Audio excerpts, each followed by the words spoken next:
26/11 attack, Uri attack, Pulwama attack और अब ये पहलगाम अटैक। इतने सारे अटैक्स होने के बाद लास्ट में ये एक्शन लिया जाता है कि सर्जिकल स्ट्राइक होगा, यानी कि जब बेगुनाह मासूमों की हमारे जवान शहीद हो जाते हैं, उनकी जान चली जाती है, तब एक्शन लिया जाता है कि सर्जिकल स्ट्राइक होगा।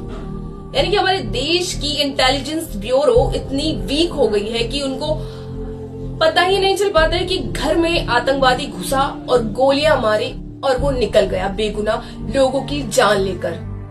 और सबसे बड़ी खबर ये आ रही है कि पाकिस्तानी नागरिक जो भारत में रह रहे हैं, जिनका वीजा एक्सपायर हो चुका है, उनको घर वापस भेजा जाएगा। और अभी तक जितने लोगों को भेजा गया है, आपको बता दें 294 पाकिस्तानी नागरिकों को अटारी बॉर्डर से वापस भेज दिया गया है और भारतीयों को भी वापस लाया जा रहा है पाकिस्तान से। लेकिन मेरा ये सरकार से सवाल है कि जो भारतीय वापस आ रहे हैं पाकिस्तान से, इतना साल बिताया उन्होंने पाकिस्तान में, क्या आप ये श्योरिटी है आपके पास? जो डिपोर्ट किया जा रहा है लोगों को, ये श्योरिटी है आपके पास कि हाँ वो सच्चा हिंदुस्तानी है, उसमें से कोई भी क्रिमिनल नहीं होगा?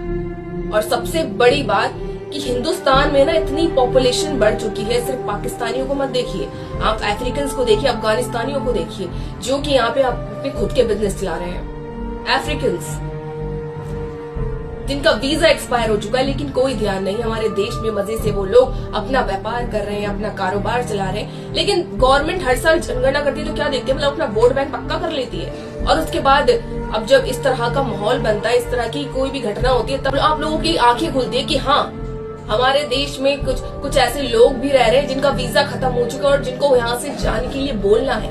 लेकिन अदर कंट्रीज में तो ऐसा नहीं है, वहाँ पे अगर लोग जाते हैं, उनका वीजा खत्म हो जाता है, वो उनको वापस भी भेज दिया जाता है उसी टाइम, उसी समय।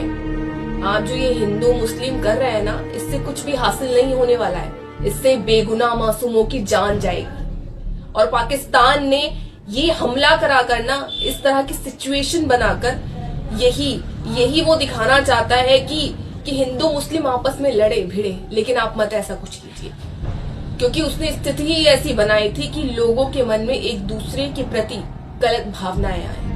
और मेरी सरकार से भी यही दरख्वास्त है कि कुछ भी ऐसा हिंदू मुस्लिम जैसी फुटेज को वायरल ना किया जाए, जिससे कि आपस में ही लोग दंगे फसाद पे उतर आए। बस आपसे यही कहना है। और इंटेलिजेंस ब्यूरो पे खासकर ध्यान दीजिए, अगर हमारा इंटेलिजेंस ब्यूरो स्ट्रांग होता ना, तो यूं आतंकवादी घर में घुसकर बेगुनाह लोगों की जान लेकर नहीं जाता।